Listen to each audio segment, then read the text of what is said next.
Jail হত্যার মধ্য দিয়ে দেশে সাম্প্রদায়িক রাজনীতির উত্থান, মামলার রায় কার্যকর হবেই, ছাড় পাবে না কুশীলবরাও। সাম্প্রদায়িকতার যে চারা, বিষ বৃক্ষের চারা জিয়াউর রহমান বপন করেছিলেন, সেই বিষ বৃক্ষ এখন ডালপালা বিস্তার করে এই বিষ বৃক্ষকে উৎপাদন করতে হবে ৩রা নভেম্বর, আমাদের সেটাই হবে শপথ। পলাতক হত্যাকারীদের দেশে ফেরানোর চেষ্টা চলছে।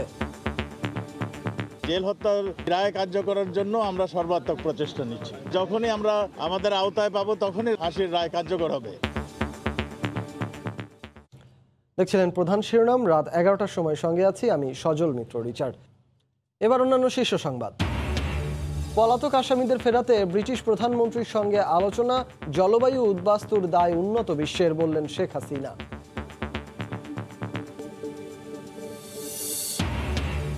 আপিল নিষ্পত্তির আগেই যশোরে 2 আসামির ফাঁসি কার্যকর, উচ্চ আদালতে চাঞ্চল্য, বিচার বিভাগীয় তদন্তের দাবি পরিবারের।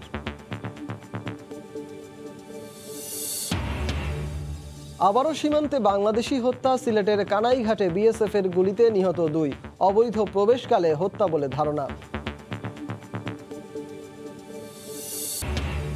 এবং দেশের বাজারে বাড়ল ডিজেল ও কেরোসিনের দাম, প্রতি লিটার 65 টাকার বদলে বিক্রি হবে 80 টাকায়, মধ্যরাত থেকেই কার্যকর।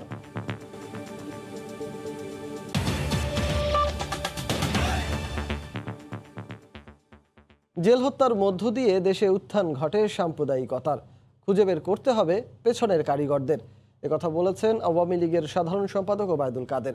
সকালে জেল হত্যা দিবস উপলক্ষে রাজধানীর ধানমন্ডিতে বঙ্গবন্ধুর প্রতিকৃতিতে শ্রদ্ধা জানায় আওয়ামী লীগ। পরে ফুল দেয়া হয় বনানী কবরস্থানে জাতীয় 4 নেতার কবরে।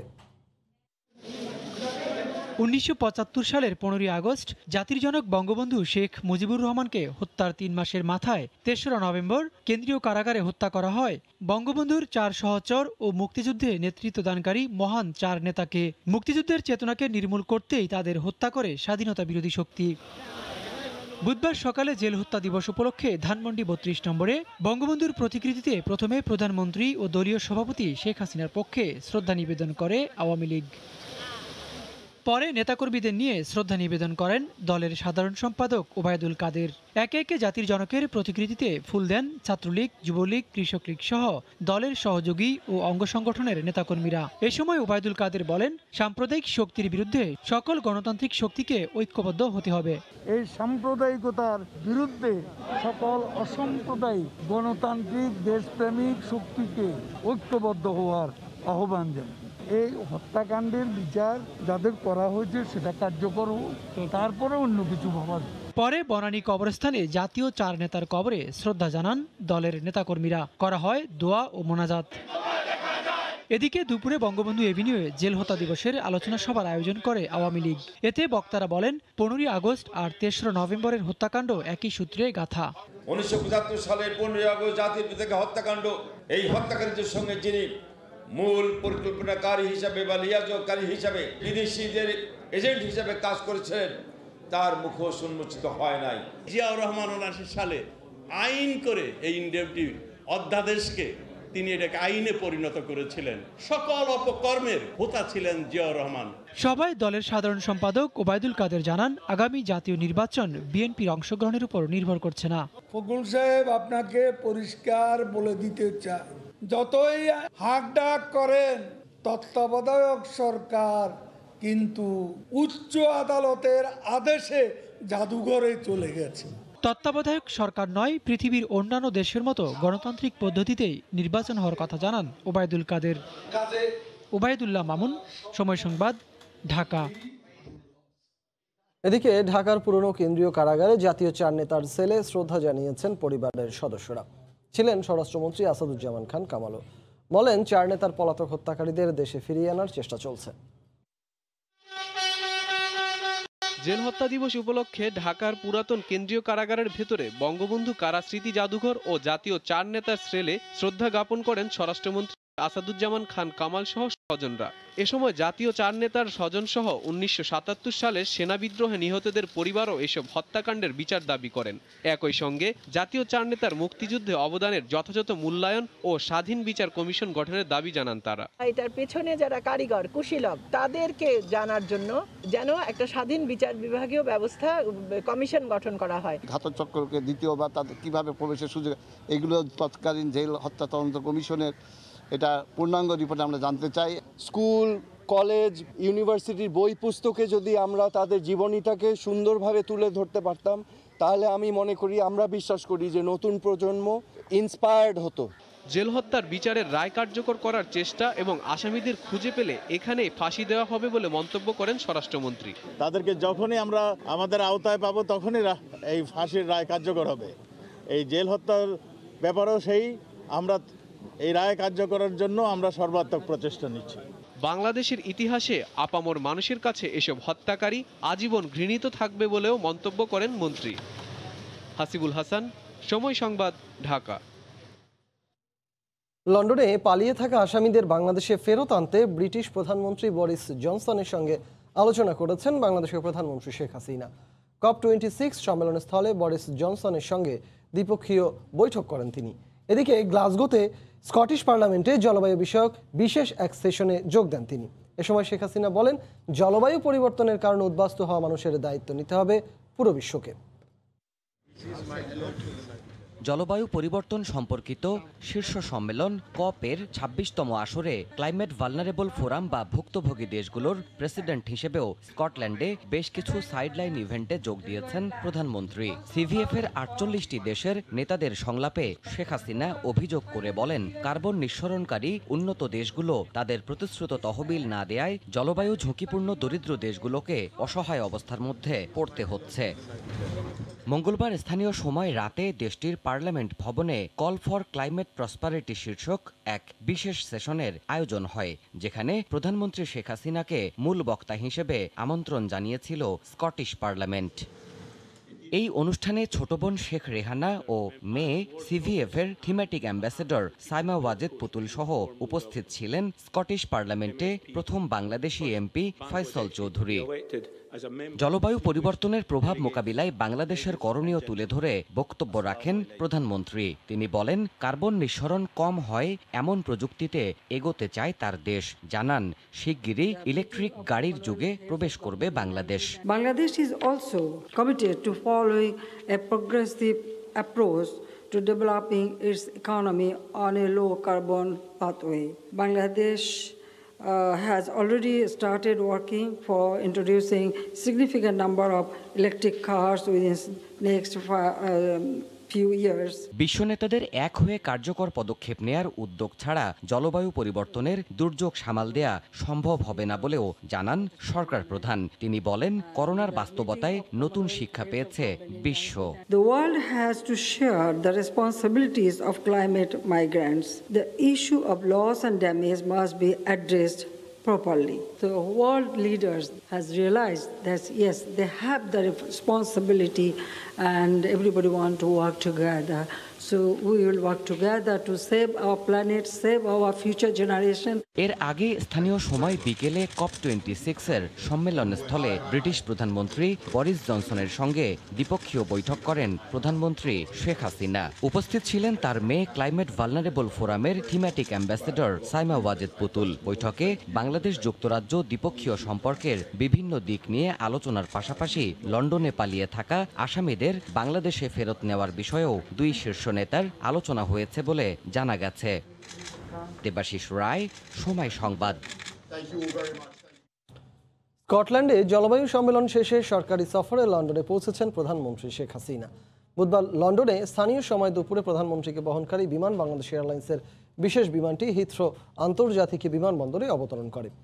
এ সময় সরকার প্রধানকে লন্ডনে স্বাগত জানান যুক্তরাজ্যে বাংলাদেশের হাইকমিশনার সাইয়েদা মুনা তাসনিম।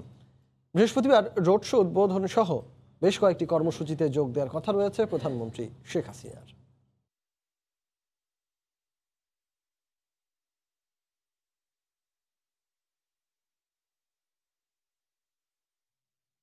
ষড়যন্ত্র আর গুজব ছড়ানোর সেফ হাউস যেন যুক্তরাজ্যের লন্ডন।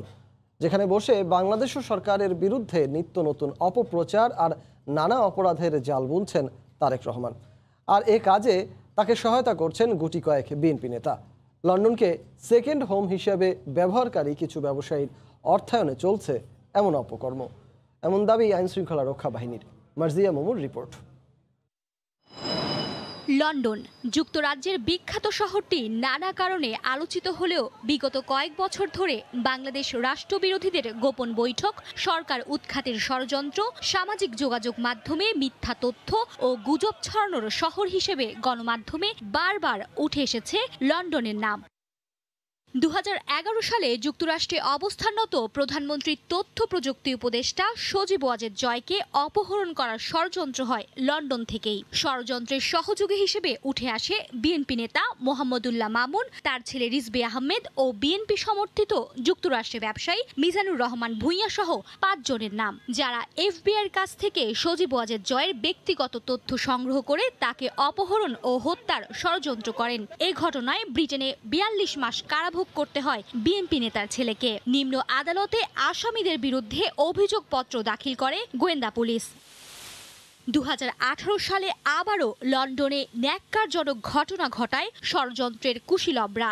বাংলাদেশ হাইকমিশনে হামলা করে হাইকমিশন অফিসে ভাঙচুর চালানো হয়, করা হয় জাতীয় পতাকার অবমাননা, যে ঘটনায় সরাসরি জড়িত ছিলেন যুক্তরাজ্য বিএনপির সাধারণ সম্পাদক কয়সর আহমেদ। এমনকি বিভিন্ন সময় প্রধানমন্ত্রী শেখ হাসিনার যুক্তরাজ্য সফরকে কেন্দ্র করে লন্ডন থেকে বিশৃঙ্খলা তৈরির অপচেষ্টা চালানো হয়। এইসব ঘটনার পেছনে সহযোগী হিসেবে গোয়েন্দা সংস্থা লন্ডনে অবস্থানরত বিএনপি নেতাদের সংশ্লিষ্টতার প্রমাণ পেয়েছে।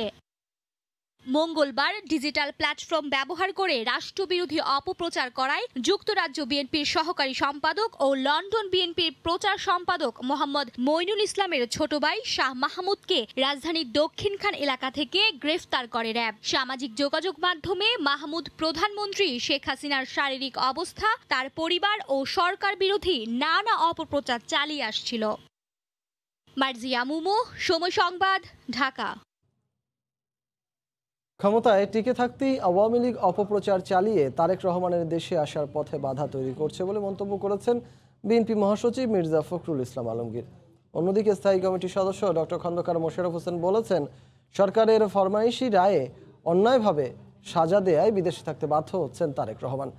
রাজধানী ও ঠাকুরগাঁওয়ে আলাদা দুটি অনুষ্ঠানে একথা বলেন তারা। দেশের বর্তমান পরিস্থিতি ও রাজনৈতিক ইস্যুতে বুধবার সকালে ঠাকুরগাঁওয়ে নিজ বাসভবনে গণমাধ্যমের সঙ্গে মতবিনিময় করেন বিএনপি মহাসচিব মির্জা ফখরুল ইসলাম আলমগীর। সম্প্রতি দেশের বিভিন্ন স্থানে বেশ কিছু সাম্প্রদায়িক হামলার ঘটনায় উদ্বেগ প্রকাশ করেন তিনি। সরকারের লোকদের মদতেই এই ঘটনাগুলো ঘটেছে। চলমান রাজনৈতিক পরিস্থিতির কথা বলতে গিয়ে মির্জা ফখরুল আলোচনায় আনেন বিএনপির ভারপ্রাপ্ত চেয়ারম্যান তারেক রহমানের দেশে ফেরার বিষয়। অভিযোগ করেন, ক্ষমতাসীনদের আক্রোশের কারণেই দেশে ফিরতে পারছেন না তারেক। সমস্ত রাষ্ট্রযন্ত্রকে ব্যবহার করে বেআইনিভাবে ক্ষমতা দখল করে এখন আপনার বিএনপির বিরুদ্ধে, দেশত্ব বেগম খালেদার বিরুদ্ধে এবং তারেক রহমানের বিরুদ্ধে যত রকম অপপ্রচার, মামলা এবং একই সঙ্গে সাজা দেওয়ার কাজটা তারা করে যাচ্ছে। এই মামলাগুলোতে সাজা দিয়েই কিন্তু আজকে আমাদের ভারপ্রাপ্ত চেয়ারম্যান জনাব তারেক রহমান সাহেবকে এই দেশে আসার পথে সবচেয়ে বড় অন্তরায় হয়ে দাঁড়িয়েছে। এদিকে রাজধানীতে জাতীয় প্রেস ক্লাবে স্বাধীনতা ফোরামের আলোচনায় বিএনপির স্থায়ী কমিটির সদস্য ডক্টর খন্দকার মোশাররফ হোসেন দাবি করেন, মিথ্যা মামলায় সাজা দেয়ায় দেশে ফিরতে পারছেন না তারেক রহমান। তারেক রহমানের আজকে আপনি চ্যালেঞ্জ করেন, আপনারা অন্যায়ভাবে তাকে সাজা দিয়েছেন, ফরমাইশি আপনারা রায় দিয়ে তাকে সাজা দিয়েছেন, বাধ্য হচ্ছে সে বিদেশে থাকার জন্য। 7 নভেম্বর উপলক্ষে নয়াপল্টনে দলের কেন্দ্রীয় কার্যালয়ে সংবাদ সম্মেলনে দুদিনের কর্মসূচি ঘোষণা করেন বিএনপির সিনিয়র যুগ্ম মহাসচিব রুহুল কবির রিজভী আহমেদ। আলোচনা সভা সহ অন্যান্য কর্মসূচি। আহমেদ সালেহীন, সময় সংবাদ, ঢাকা। খালাস চেয়ে করা আপিল শুনানি করতে এসে জানা গেল 4 বছর আগেই ফাঁসি কার্যকর হয়েছে 2 আসামির। এমন ঘটনায় চাঞ্চল্যের সৃষ্টি হয়েছে দেশের উচ্চ আদালতে। ক্ষতিপূরণের পাশাপাশি বিচার বিভাগীয় তদন্ত চেয়েছে পরিবার। আইনজীবীরা বলছেন, আপিল নিষ্পত্তির আগে ফাঁসি কার্যকরের ঘটনা নজিরবিহীন। এদিকে কারা কর্তৃপক্ষের দাবি, আইনি প্রক্রিয়া মেনেই দণ্ড কার্যকর করা হয়েছে। দেশে যে কোনো আসামির ফাঁসি কার্যকরের আগে রায়ের অনুমোদন নিতে হয় হাইকোর্টের। এরপর আপিল হলে তা নিষ্পত্তি হতে হয়, তারপর রিভিউ করার বিষয় রয়েছে। কিন্তু মকিম ও ঝড়ু নামক দুই আসামির মৃত্যুদণ্ড কার্যকর করে ফেলা হয়েছে আপিল বিভাগে মামলা বিচারাধীন থাকা অবস্থাতেই। 16 নভেম্বর 2017 সালে যশোর কারাগারে তাদের ফাঁসিতে ঝোলানো হয়। কারাবিধি মোতাবেক সকল আনুষ্ঠানিকতা সম্পন্ন করে 16 নভেম্বর রাত 11:45 ফাঁসিতে ঝুলিয়ে মৃত্যুদণ্ড কার্যকর করা হয়েছে। ঘটনা 1994 সালের 28 জুন চুয়াডাঙ্গায় খুন হন ইউপি মেম্বার মনোয়ার হোসেন। এ ঘটনায় 2008 সালের 17 এপ্রিল মকিম ও ঝড়ু সহ 3 জনের মৃত্যুদণ্ড হয়। 2013 সালে মকিম ও ঝড়ুর ফাঁসি বহাল রাখেন হাইকোর্ট। এরপর আপিল করে এই দুই অসহায় পরিবার, কিন্তু তারপর আর কেউ খোঁজ রাখেননি। 3 নভেম্বর মামলাটি শুনানির জন্য আসে আপিল বিভাগের কার্যতালিকায়। এরপর আসামির সাথে যোগাযোগ শুরু করেন মামলার আইনজীবী হুমায়ুন কবির। তখনই জানা যায় ফাঁসি কার্যকর হয়েছে তাদের। এই অবস্থায় তাদের আইনজীবীর মাধ্যমে ক্ষতিপূরণ চাওয়ার পাশাপাশি এমন ঘটনায় বিচার বিভাগীয় তদন্ত চাইল পরিবার। আমাদের যেটা প্রেয়ার থাকবে প্রথম যে একটা ইনকোয়ারি, সেটা জুডিশিয়াল ইনকোয়ারি হতে পারে, সেটা অ্যাপিলেট ডিভিশন নির্ধারণ করবে যে কী ধরনের ইনকোয়ারি। আমাদের প্রেয়ার থাকবে একটা ইনকোয়ারি। ব্রিটিশ শাসনের সময় ওয়ারেন হেস্টিং যখন উপমহাদেশে শাসন করেছিলেন তখন এমন একটি ঘটনা ঘটেছিল, কিন্তু স্বাধীন ভারত, পাকিস্তান ও বাংলাদেশে আপিল চূড়ান্ত নিষ্পত্তি হওয়ার আগে ফাঁসি কার্যকরের নজির নেই। যাদের নেগলিজেন্সের কারণে এই ঘটনাটি ঘটছে, এটা সুষ্ঠু তদন্ত এবং শেষে তাদেরকে যেন যথাযথ বিচার প্রক্রিয়ায় আনা হয়। এ ঘটনায় আগামী সপ্তাহে আপিল শুনানি হবে দেশের সর্বোচ্চ আদালতে। আফজাল হোসেন, সময় সংবাদ, ঢাকা। সিলেটের কানাইঘাট সীমান্ত এলাকায় বিএসএফের গুলিতে 2 বাংলাদেশি নিহত হয়েছেন। পুলিশ জানায় দুপুরে কানাইঘাট উপজেলার ডোনা সীমান্তের নোম্যান্স ল্যান্ডে 2টি লাশ দেখতে পান স্থানীয়রা। খবর পেয়ে ঘটনাস্থল থেকে আসগর উদ্দিন ও আরিফ উদ্দিন নামে 2 জনের লাশ উদ্ধার করে পুলিশ। অবৈধভাবে ভারতে প্রবেশের সময় বিএসএফের গুলিতে তারা নিহত হয়েছেন বলে প্রাথমিকভাবে ধারণা করছে পুলিশ। এরা মানে সম্ভবত রাত্রে গেছিল, সিগন্যাল দিছিল, ওরা মানে দূর দিছে, দেন গুলি করছে সম্ভবত। তারপর আমরা অফিসার পাঠাইছি, অফিসার বিজিবির সাথে কথা বলতে ব্যবস্থা নিবে আর কি। গণমাধ্যম কর্মী আইন চূড়ান্ত পর্যায়ে রয়েছে, সম্প্রচার আইন প্রণয়নের কাজও চলছে। সচিবালয়ে বাংলাদেশ ফেডারেল সাংবাদিক ইউনিয়নের নবনির্বাচিত নেতাদের সঙ্গে সাক্ষাৎকালে এসব কথা বলেছেন তথ্য ও সম্প্রচার মন্ত্রী ডক্টর হাসান মাহমুদ। গণমাধ্যম কর্মী আইন সেটি চূড়ান্ত পর্যায়ে, আমরা আশা করছি আগামী সংসদে এটি নিয়ে যাওয়ার জন্য। আগামী সংসদে নিয়ে যেতে পারলে তাহলে আমরা সেটি আইনে রূপান্তর করতে পারব। একই সাথে সম্প্রচার আইন নিয়েও কাজ চলছে, সেটিও অনেক দূরে গিয়েছে। অতীতে যারা চাকরিচ্যুত হয়েছিলেন করোনাকালে, এখন ব্যবসা বাণিজ্যে যেমন সুবাতাস বইতে শুরু করেছে, গণমাধ্যমেও যে সংকটগুলো ছিল করোনাকালে সেগুলো এখন আর নাই। তো আমি আশা করব করোনাকালে যাদের চাকরি চলে গেছে তারা আবার চাকরিতে পুনর্বহাল হবে। কাল লন্ডনে শুরু হচ্ছে Bangladesh investment summit 2021। Bangladesh securities and exchange commission বিএসসিসির আয়োজনে সামিটের উদ্বোধন করবেন প্রধানমন্ত্রী শেখ হাসিনা। সানভীর রূপলের রিপোর্ট। পদ্মা সেতু, পায়রা বন্দর, এলিভেটেড এক্সপ্রেসওয়ে, গেল 1 দশকে এমন সব উন্নয়নমূলক কর্মকাণ্ড তৈরি করেছে বাংলাদেশ। অবকাঠামো উন্নয়নে $40 বিলিয়ন বিনিয়োগ পরিকল্পনা সরকারের। গড়ে তোলা হচ্ছে 100টি অর্থনৈতিক অঞ্চল। ধীরে ধীরে দেশি বিদেশি বিনিয়োগকারীদের জন্য আশীর্বাদ হয়ে উঠেছে বাংলাদেশ। এই অপার সম্ভাবনা তুলে ধরতে সুইজারল্যান্ডের পর এবার বাংলাদেশের পতাকা পৌঁছে গেছে যুক্তরাজ্যের বিনিয়োগকারীদের দরজায়। 4 নভেম্বর লন্ডনের কুইন এলিজাবেথ সেন্টারে প্রধানমন্ত্রী শেখ হাসিনা সামিটের উদ্বোধন করবেন। এখানে আমরা বাংলাদেশের ইনভেস্টমেন্টকে নিয়ে কাজ করব। ইনভেস্টমেন্ট বলতে আমরা শুধু ক্যাপিটাল মার্কেট না, আমাদের ব্যবসা, দেশের সব জায়গায় ইনভেস্টমেন্টের যে নতুন অপরচুনিটিগুলো হয়েছে, এই সব কিছু বিষয় নিয়ে সেখানে আমরা আমাদের প্রেজেন্টেশন তুলে ধরব।